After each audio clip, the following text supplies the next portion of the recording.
vamos a hablar con el economista José Manuel Luna Valiente. Con él vamos a abordar varios temas. Buenas tardes, José Manuel. Buenas tardes, Susana. Buenas tardes, Esteban. Amiga, no la conocía. Un placer compartir con todos ustedes. Iluminada Muñoz. Iluminada Muñoz. Desde La Vega para el mundo. De La Vega para el mundo. Para Bacoa, Constanza y todas las zonas alrededores. Para que sepa. Comparte, sí. José Manuel, yo conocí el Gima cuando usted no había nacido todavía. Cuando uno se tiraba de un puente por allá que no existía la presa. No tú ibas, ¿verdad? Que sí, claro que sí. No se engañe, que yo no soy tan joven. José Manuel, yo creo que es un tema propicio abordar contigo cuáles pueden ser las repercusiones de este conflicto, Ucrania, Rusia, OTAN y demás, sobre todo en los precios de los hidrocarburos, como decía Esteban, que la gente cree que solamente los derivados de petróleo directamente, también son todos, porque todo está afectado, la cadena de suministro, y Ucrania y Rusia son grandes proveedores, grandes productores de carbón mineral, vi yo también. ¿Qué puede esperar República Dominicana? Impacto en los precios de los combustibles en general. Mira, las cosas se van dando sumamente rápido en el mundo ahora mismo. Hay una volatilidad increíble. En este preciso momento tenemos una posición más ventajosa que hace 2 semanas, cuando teníamos una expectativa, sobre todo que empezábamos a hablar de Rusia y Ucrania. O sea, específicamente, ayer vimos un máximo histórico en los precios del petróleo, del Brent, y que mucha gente inclusive habla mucho de los $100, pero se fija en el Brent, pero el Brent es el mar del norte, el que utilizan el petróleo pesado. Nosotros utilizamos el West Texas Index, que es el que se produce aquí en el Golfo y Estados Unidos. Ayer llegó a 102 el Brent, a 98 aproximadamente el West Texas, pero en este preciso momento el West Texas está en 92, que es el precio del miércoles de la semana pasada y de la otra semana pasada también, cuando fueron los precios congelados como fueron congelados en esta semana. Pero eso no quiere decir que sea una preocupación, porque las expectativas de desarrollo, de crecimiento, de estabilidad de todas las economías del mundo dependen en gran parte del petróleo, que es el motor de la economía mundial. ¿Por qué nos afecta tanto? Bueno, venimos y hay que recordar, y Esteban ha hablado mucho sobre eso, y estoy de acuerdo con lo que decía Esteban al principio. Yo estaba aquí de muy temprano, de que esta es una crisis rápida, que aparentemente va a pasar rápido. No es una guerra, es una invasión, y se están dando las condiciones políticas para que aparentemente en 2 o 3 días todo esté resuelto y el mundo siga por otros caminos. Pero cuando en mayo del 2020 el petróleo llegó a bajar a $30, la gente entendía, bueno, ¿por qué hemos subido tanto? Bueno, bajó a $30 porque no había producción en el mundo. La cadena de suministro, la cadena de valor agregado de las empresas de producción de bienes y servicios estaba suspendida. Claro. No había consumo. ¿Qué se consumía en el mundo? Bueno, fármacos, lo que estaban en inventario, las vacunas que se estaban produciendo, los alimentos que tenían los países con inventario y con productividad y con producción real, como el caso de la República Dominicana, que pudo enfrentar la crisis del 2020 con seguridad alimentaria porque teníamos para eso. Recordemos que en la crisis del 2020 y mediados del 2021 y hasta ahora nunca se ha visto un desabastecimiento en ningún tipo de comercio, sobre todo en el área de alimentos. Pero evidentemente cuando los precios empiezan a subir por el incremento de la producción, sobre todo los países más importantes, la China, la India, los Estados Unidos, que conste que ayer un informe del Bank of America, no sé, Esteban, si tú has tenido acceso, minimiza prácticamente el impacto de lo que está pasando ayer mismo. Y dice, o sea, es un impacto moderado. Rusia no es tan significativamente, salvo sus productos agrícolas y su participación en el petróleo de Europa, en el gas específicamente, que es el consumo del 40%. Y de hecho, lo que está pasando ahora mismo, bueno, antes de la invasión, el precio que teníamos era $80 y era un precio manejable. El gobierno llegó a invertir unos 15,000, no a invertir, a transparentar el subsidio que estaba aplicando a no incrementar los precios de los combustibles, en el caso del gobierno dominicano. Unos 15,000 millones en el 2021, ya vamos por unos 3,500, 3,400 millones en este año. Tema que tiene que seguir porque no hay otra salida. O sea, la economía dominicana no soporta, porque tenemos un elemento sumamente importante en el ámbito de la inflación. No somos la excepción en el mundo, tampoco somos la excepción en el mundo con el petróleo. Somos un país importador neto de petróleo y lo que importamos básicamente son combustibles refinados. Entonces, evidentemente que hay un impacto directo. Dentro del 8.50% de la inflación del año pasado, publicado por el Banco Central en el 2021, la cifra oficial, el 7.78%, no el 7.78 del 8.50, el 7.58 de 8.50. O sea, no es el porcentaje. Es inflación subyacente, que tiene que ver específicamente con la inflación producida por el incremento de los commodities, el petróleo, que afectan directamente a la economía nacional. Y eso tiene un impacto real sobre nuestra economía, y cada vez que se producen estos elementos, entonces viene toda la crisis de gritar por el tema de los precios de los combustibles. Manuel, pero en todo caso, ciertamente, como quiera tenemos una situación de aumentos de precios, inflación, como consecuencia del proceso de recuperación, y ahora por un asunto también de las expectativas que genera esta situación, que esperemos que sea corto, porque así, entonces, quizás, como usted dice, volveríamos a la normalidad más temprano que tarde. Pero hay una situación de hecho. Aumentos de precios que posiblemente sean más agudizados en los días por venir.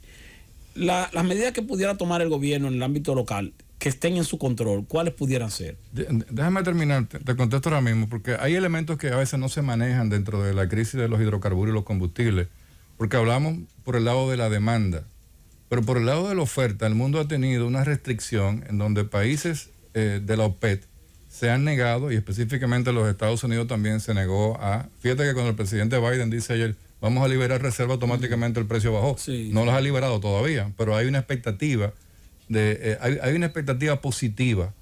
Y la economía y los agentes económicos se mueven en función de expectativas positivas o negativas.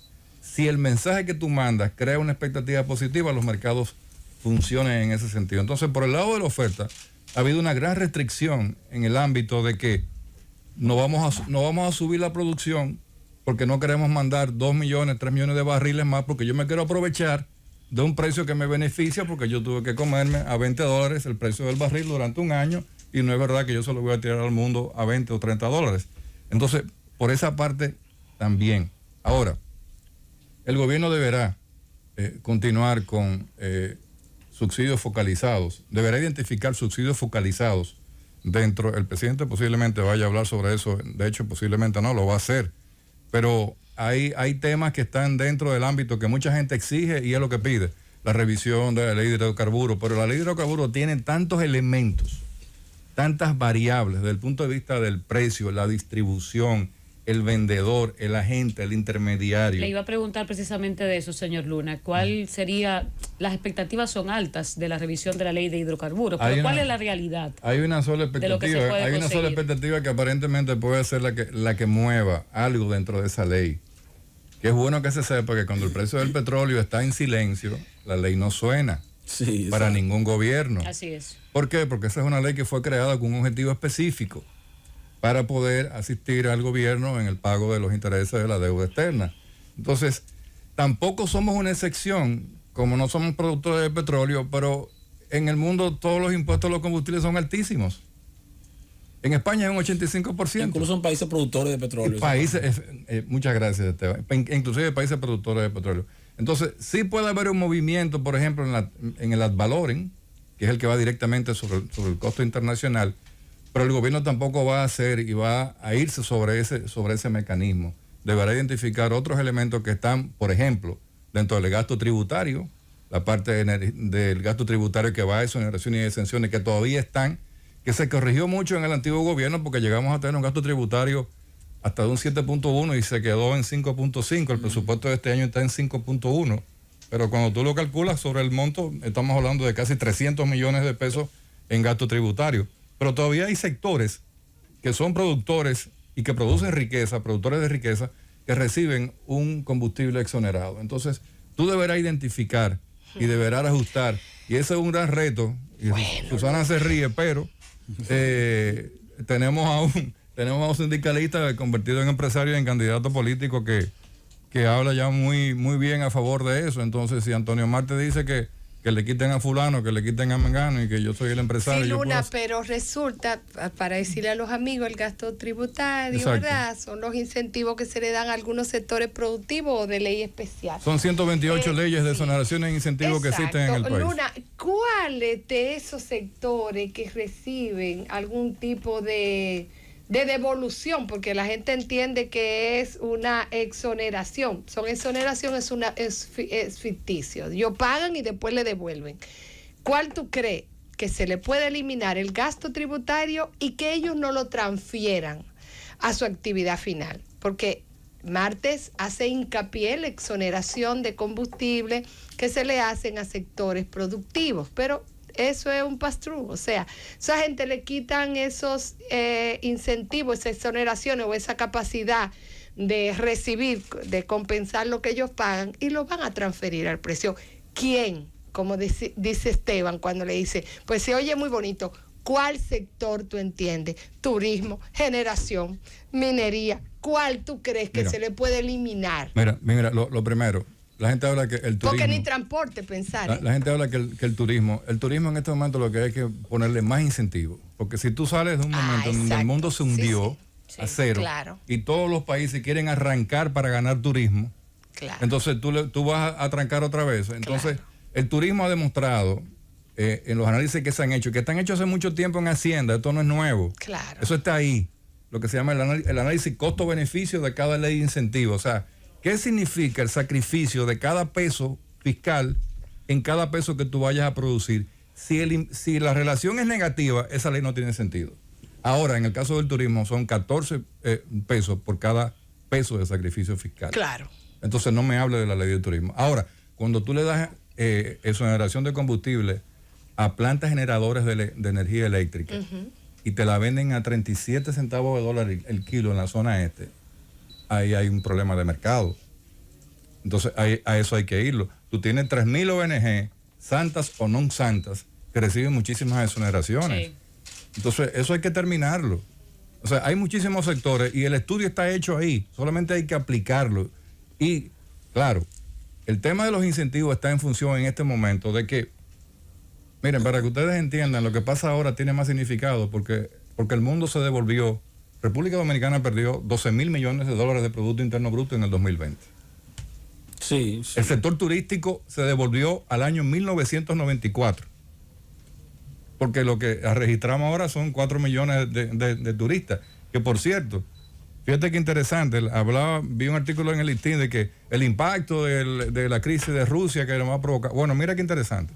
Rusia trajo 120.000 turistas, Ucrania 43.000 turistas el año pasado. Claro, 90.000 en 6 meses.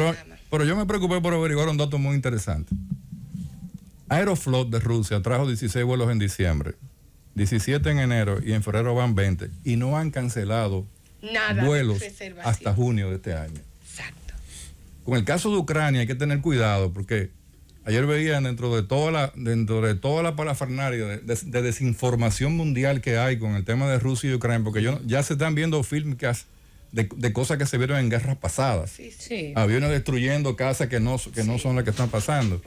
Pero dentro de todas esas cosas, tú puedes ver elementos que no coinciden con lo que realmente está pasando. Entonces, en el caso del turismo para República Dominicana, por ejemplo, ¿qué tiene que pasar? Bueno, tenemos que seguir incentivando el sector, tenemos que seguir aprovechando lo que está pasando ahora mismo. Ucrania, por ejemplo, dice, ayer veía, Cataluña tiene una manifestación de los ucranianos porque viven 23.000 ucranianos. Entonces, cuando tú dices, aquí viven 43.000 ucranianos, pero quizás no son ucranianos que viven en Ucrania. Sí. Porque yo tengo 2 pasaportes. Yo soy español y soy dominicano y yo entro a un país con un pasaporte, yo voy a Panamá y voy con mi pasaporte español. ¿Y cómo yo quedo registrado en turismo en Panamá? ¿Cómo entró un español? Sí. Entonces quizás aquí estén llegando 10.000 ucranianos, pero quizás son los que viven en España, aprovechan Aquí había una manifestación en la terrena de ucranianos que viven bueno, aquí. pero imagínate. Sí. No, pero ciertamente, como te dice, porque hay y puede ser como quiera que tal vez baje el flujo de turistas ucranianos, pero de Rusia es muy difícil. De Rusia es muy difícil. De Rusia es muy difícil porque estamos hablando de un país enorme. Exacto. Que está invadiendo o atacando a otro. Sí. O sea, que entonces los que están en Rusia no es que están normal. O sea, los rusos están normal. Y mira una cosa. Fortalecido. Rusia, ahorita el señor Pimentel hablaba sobre las restricciones y las sanciones mundiales que se pueden hacer y hablaba del SWIFT. Lo del SWIFT no es tan sencillo. porque es una vía, es una avenida de doble vía. O sea, tú recibes una transferencia de un bien que tú vendiste, pero hay otro que lo va a comprar. Entonces la transferencia sale de un sitio y llega a otro.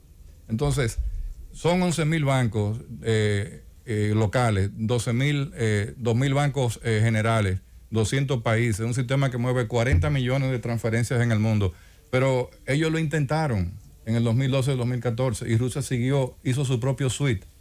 El principal peligro, y con relación a ese mismo tema, Rusia, si uno se da cuenta y analiza más las cifras de la economía rusa, Rusia era hace 3 años el 10º país en reservas de oro, hoy es el 5º.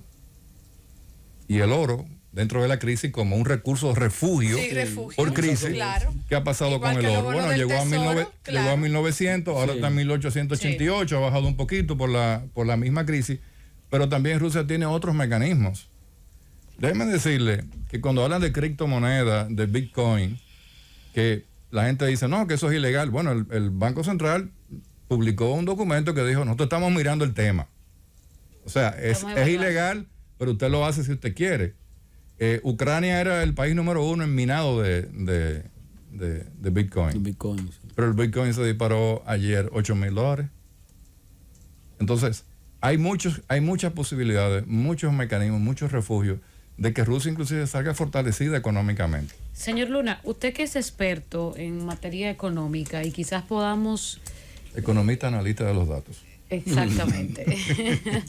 Quizás podamos allanarle el camino a las personas cuando hablamos de la crisis que ha generado inmediatamente esta invasión de Rusia a Ucrania, el impacto en República Dominicana. Ciertamente vamos a tener que cuidar nuestro dinero, nuestros gastos. Deberíamos de prever lo que vamos a invertir, a gastar en los próximos meses. Bueno, esa fue una decisión que tuvimos que tomar en noviembre, diciembre del año 2021, porque evidentemente cuando ya empezamos a ver los números de la inflación, que estaban reflejados por el tema de la cadena de distribución y valor agregado, y que conste que los precios de los contenedores todavía no han bajado. Claro. Un contenedor a China ahora mismo son $12,000, desde la India 16,000 y desde Sudamérica 5,000 a República Dominicana. Hace 2 años, antes de la crisis 2019, eran 3, 4 y 5. Uh-huh. Entonces, hay una serie de elementos que mandan un mensaje a las sociedades, sobre todo un país que tiene un problema vital con el tema del presupuesto nacional, en donde el 30% tiene que venir por deuda, porque no podemos satisfacer el 100% a través de los ingresos de la DGI y los ingresos de la Dirección General de Aduanas. Entonces, ya el gobierno emitió 3.500 millones en bonos. O sea, y ya están en el presupuesto y están como reserva. Entonces, un país con un problema fiscal, y fíjate qué interesante, un problema fiscal en donde un país creció, Susana y Esteban, que recuerdan más ese dato, en 22 años, de 18,000 millones de dólares de Producto Interno Bruto a 90,000 millones de dólares. Entonces tú dices, bueno, pero hemos crecido tanto. Sí, porque tú nada más tienes que salir y mirar.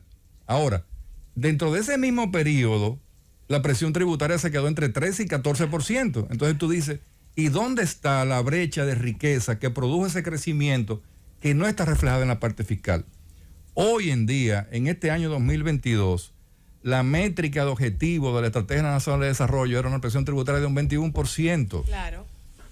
Para esta fecha. Pero nadie quiere hablar de eso. Nadie quiere hablar de eso porque tenemos pausa, pero dime, ¿tú ves condiciones para, aunque sea un bajo no, pero para responderle a ella rápido, sí. Yo creo que en este momento, yo no veo un peligro tan grande como el que teníamos hace una semana, de tener una economía controlada. Yo creo que en este momento el gobierno lo que tiene que hacer es grandes obras de infraestructura, suspenderla, mirar hacia 6 meses adelante, ver los recursos que están disponibles, porque todavía, a pesar de que digan de que el COVID, bueno, que le dio al país entero, que las estadísticas siempre fueron equivocadas, tenemos que estar pendientes de nuestra parte sanitaria, de lo que le ha costado a la economía dominicana recuperar todo eso, la cantidad de deuda que se tomó para enfrentar la crisis sanitaria, y lo que significa también el ir hacia una parte de la población que está recibiendo el impacto directo de la inflación. O sea, focalización. Yo quiero ver los comedores económicos, que se abra la UAS, los platos a 5 pesos, que los camiones vayan a todos los pueblos.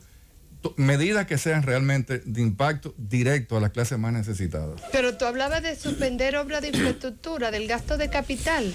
Bueno, lo que Cuando pasa... nos quedamos por debajo del gasto. Bueno, nos quedamos. Lo que pasa es que debimos quedarnos porque no se invirtieron. Sí, y se dijo pero que ahora recomiendas... no, ahora recomiendo que otra vez que no que nos quedemos sigamos. por debajo de la ejecución del gasto Lo de que capital. pasa es que hay que ser previsible. Por un asunto de disponibilidad de recursos, tú lo dices. Exactamente. Si no, lo otro es recurrir al endeudamiento. Exacto. ¿Para qué yo voy a hacer una excavación que me cuesta 50 millones de pesos Si no cuando la yo sé voy que a se va a caer el hoyo hecho ahí por Exacto, 5 no años? la voy a poder y no la voy a terminar. poder realizar. Entonces, así mismo le ha pasado al sector privado. O sea, Esteban, ¿cuántos hoyos hay en este país todavía? Sí, no Todavía sé. Todavía quedan hoyos. Entonces hay gente que hicieron, inclusive hay empresarios que han preferido ver un proyecto en una esquina y decir, yo voy a hacer lo más importante y más costoso, la excavación. Y le da un valor agregado que el que quiera construir ahí dice, pues tú tienes que pagármela como si fuera ahora. El hoyo está hecho ya, sí, hasta la Sí, excavación está el hecha. trabajo está Si no hecho. preguntas a los modestos ahí, no lo puedes Luna, deberás volver porque se nos quedó el impacto en los alimentos. Sí. Bueno, el en impacto, los granos, el impacto en los granos ellos son... el impacto de los alimentos, fíjate, es muy sencillo. Todo se devolvió de ayer hacia hoy. Entonces, hay un escenario muy volátil. Ayer la soya, el maíz y el trigo se fueron entre un 15 y un 20% y hoy bajaron en un 25% todos. Entonces, es porque también hay una situación, Luna, hay una situación de que teníamos una situación en el mundo de expectativas e incertidumbre sobre lo que podía pasar. Sí. Ya lo que podía pasar ocurrió. Ya pasó. O sea, ya la decisión Lo se que tomó. Ya hay teníamos incertidumbre, pasó. aunque sea negativa. Entonces ahora sí, ahora por lo menos se sabe cuál es la condición. O sea, entonces el hecho de que haya ocurrido lo que ocurrió, que fue la ocupación rápida sí, de Putin, lo que hace que deja la incertidumbre a un lado y comienza a ver, a poner al mundo a planificar con base en una realidad ya. Mira, hay algo, o sea, muy elemental. La incertidumbre negativa mayor va sobre Europa. Exacto. Por su alta No dependencia de sobreexcedente. combustibles de Rusia y el intercambio comercial entre ellos mismos. Nosotros dependemos directamente básicamente de la economía Sí. norteamericana. El informe de Bank of America, en vez de decir que podría decir, fíjate que el Banco Mundial y el Fondo Monetario no van a hablar todavía, porque van a esperar una semana para ver el desenvolvimiento de los datos de las estadísticas. Claro. Pero el Bank of America dice, va a haber un incremento del crecimiento del Producto Interno Bruto de un 7.5%. Estados Unidos dijo que no se va a meter en el conflicto físicamente. Pero es que Eso pero si ha fracasado en Haití, Claro, hizo un tollo en Afganistán, si se meten en Ucrania, van a volver otra vez. Ahora, ellos sí también están ganando, porque ellos le están vendiendo colateralmente a todas las fronteras de la OTAN armamentos. Claro, Sí. claro, Entonces, claro. Oye, siempre es fascinante conversar contigo. Hemos conversado con José Manuel Luna Valiente. Gracias. Y espero que vuelvas pronto para que Depende de sigamos ustedes. analizando estos temas.